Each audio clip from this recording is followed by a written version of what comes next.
my lens that I took to this story is that I was really interested in connection and community and kind of big questions.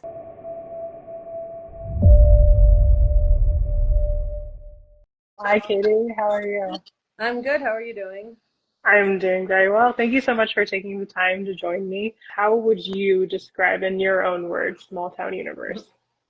Yeah. Well, thanks first of all for doing this. Uh, we're so excited that the film is on PBS and it reaches lots of new audience members. The telescope is fully grounded on the ground.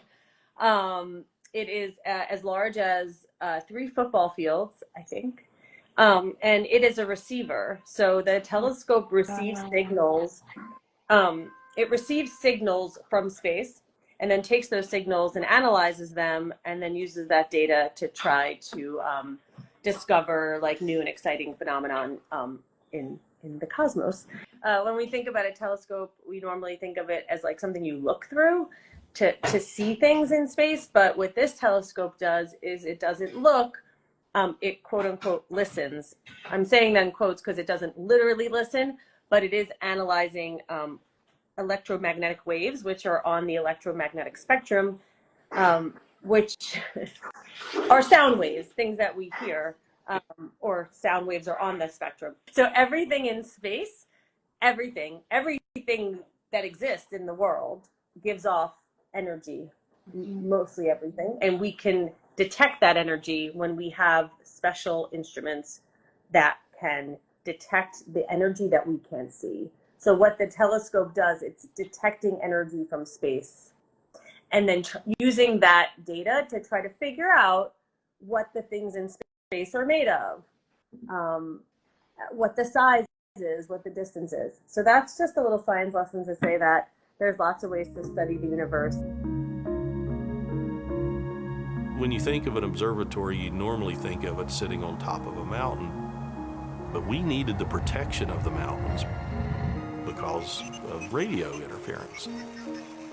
The methods that the telescope uses can certainly find or is trying to find extraterrestrial life because those life forms would presumably be giving off energy, and so the telescope is trying to find those signals. But about the film is that the town of Green Bank is the telescope sits in the center of this town, so it makes for a very unique place to live. Definitely. And ultimately, it's Wi-Fi free Yes, because it would interfere with the correct. work Yeah, that's so being done. exactly because the telescope is listening for very faint signals. All of the signals that our devices give off all the time creates noise and interference, and all of that interference and noise would make it really hard for the scientists to find the signals that they're looking for. So the town is Wi-Fi free, cell phone free, or at least trying to be. It's gotten really hard to enforce those rules because everything we have and own today, even if it's not meant to be a wireless device, in some way it ends up being a wireless device. It's like everything has like kind of wireless Bluetooth capabilities of some sort. right. Yeah. Like refrigerators, smart refrigerators and smart ovens. Yeah. Yep. Yep. Everything. Yeah. Can So you go into a little bit of detail on how you discovered this story and how you formulated the film for, kind of from the start and then all the way through to the final product? yeah, I found the story simply because I was interested in if there was a place that was free of technology, of cell phones and Wi-Fi. I was going through a time in my life where those questions were like really prominent for me, and I thought, well, wouldn't that make for a neat film? And so I Googled it. I was like, is there a town without cell phones? And lo and behold, Green Bank came up in my search. As filmmakers, we have different lenses on how we look at stories. And so I like my lens that I took to this story is that I was really interested in connection and community and kind of big questions. And maybe kind of in this time when the country is so divided and we kind of put people into these buckets of like red state, blue state, science loving, science fearing, da da da da. Like, you know, could we just kind of gather around like big questions and kind of marvel at that mystery of it together? There's this thing for the town to be proud of and to kind of rally around, that there's this telescope. And I think that like it's, everybody can kind of get behind it in one way or another. Like it provides jobs, it creates a sense of community. It's bringing science education to the town and to the kids. It's a meeting place for people. Like there's a lot of reasons for people to get behind it, and it does it in a place, where often you're not expecting science to happen. And I think that was important to me too. It's like, oh, this is where groundbreaking science is from. And I think it was really important to me to like break that stereotype. The lens I wanted for this film was for us to reconsider how we look at places like this. Especially I'm saying for me, like I come from New York, so I'm just like, oh, well, I'm a New Yorker. Yeah. But like, I think every city and town is probably small to you.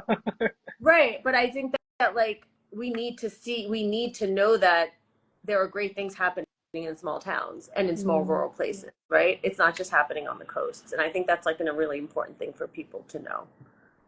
No, definitely. And that's part of the mission of Real South is to shine a lens or, shine a spotlight to various communities all around the South. Exactly. And sometimes we have films that are set in large cities, and sometimes we have films that are set in very small towns like Green Bay. Exactly. But ultimately, it's a kaleidoscope of different versions of the South, and it's important to view all of them because it builds the entire culture of what it means to be South. Southern. It's like, I like it because there's no signs of civilization. I'm gonna go back to the house, make phone calls and all of that. You guys be back in time for dinner, okay? Okay. Bye. Bye. Goodbye. Come on, Willie.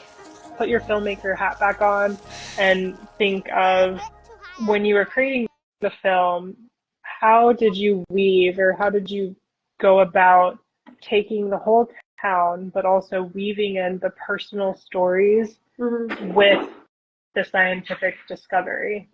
So like, how did you find those connections and then put them all together to then create small town universe? Well, I mean, it was definitely the intention from the start to try to figure out a way to do that, and it wasn't easy per se. But it was a framework that I had in mind from the beginning, we had in mind, and we really wanted to stick with that. Like, basically to make the science feel more human by putting a great deal of focus on the human stories. Personally, I think the idea came from the fact that, like, I'm not a scientist. I knew, like, probably you, I'm assuming, knew nothing about radio astronomy before making this. So it all felt a bit like, overwhelming, like a lot to learn. And I was like, okay, if I feel that way, like, I want to make sure that this feels like really accessible to people. And I felt like the way to make it feel accessible was to kind of get people in through like the human stories.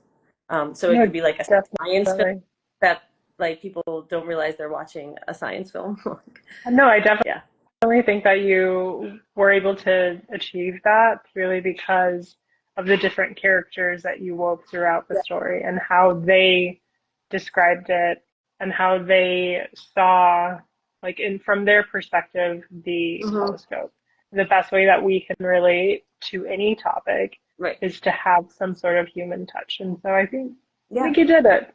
Thank you. You did it well. Yeah. I mean, that's part of the reason why we're showing your film. So yeah, no, I wanted it to feel intimate and like warm and like kind of just really feel like, you were right there with them. I think that the town itself has that feeling because like there's no technology. You really have to kind of like be face to face with people, and you got to like knock on their door to go talk with them. Like there's this like kind of like close proximity that you have with people when you connect with them because you can't do it over technology. And so I felt like, okay, like I want the film to feel like you're like in kind of in space, like sharing space with them, kind of. So considering the Wi-Fi, how did you use your film like all of your cameras, everything else, because everything's so technical now. Yeah. What were the technical aspect or technical hurdles that you had to jump over in order to actually film the Yeah, whole the cameras movie? were not were only an issue like if you're like right down at the base of the telescope. There's like a very restricted area where you can't have like any kind of electronic equipment. We weren't allowed to have anything that transmitted that was wireless. So that would be wireless microphones, right? Like that's something we use all Hmm. the time in filmmaking or documentary filmmaking. So yeah, we had to have just like a boom, which isn't Hmm. like fashion per se, but like it wouldn't be what I would necessarily choose to only use a boom. So yeah, we did that. We didn't put like wireless mics on people when we were like in that restricted area.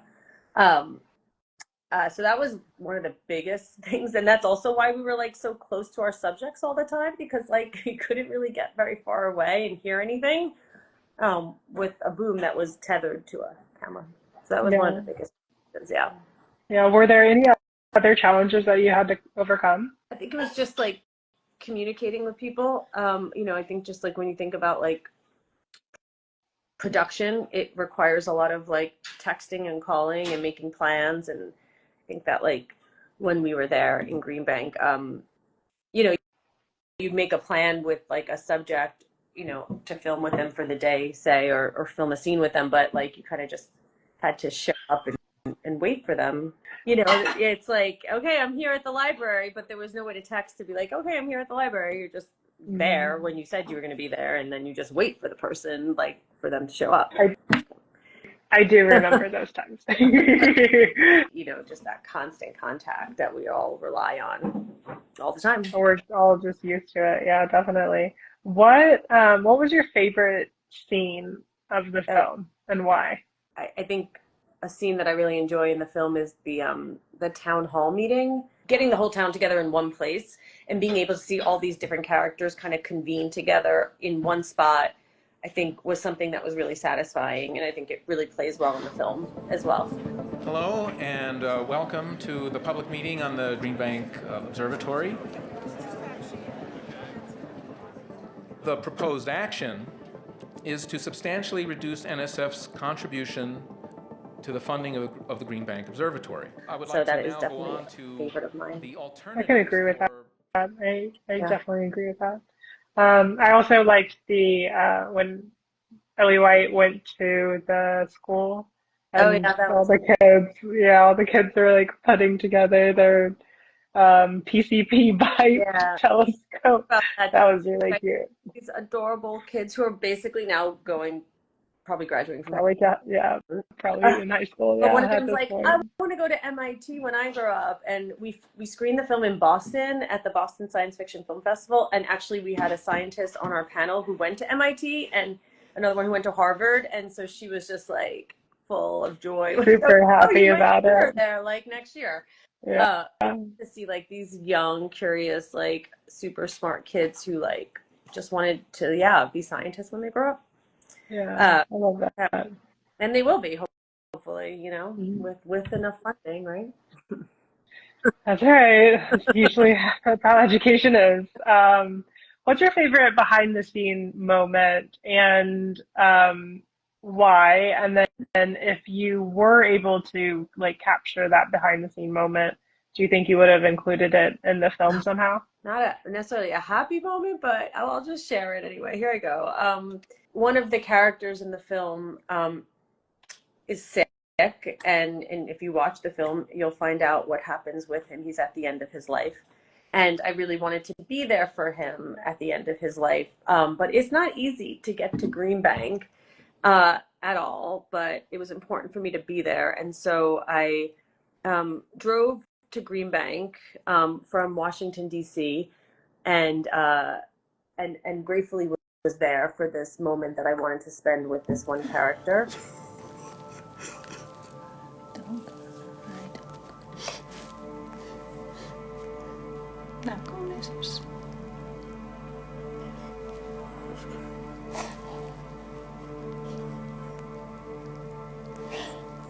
And then it started to snow, and I was like, yeah, I'm going to drive back to DC now because I had to be there for like a conference for work. It's complicated.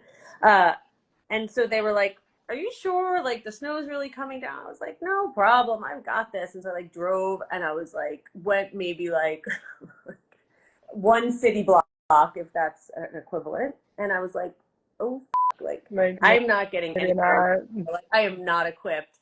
No cell phone. Snow is coming down. It's like a whiteout. And I was like, okay, Katie, what are you going to do? And so I like turned the car around and went to the observatory.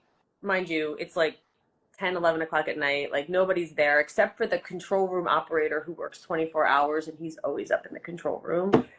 And I like rang the bell and he like let me in and I was like, I'm stuck here. The snow's coming down. And he was like, no problem. We've got you. And he like went into this like rusty little drawer and like got a key and like let me into like this like dorm room for the night.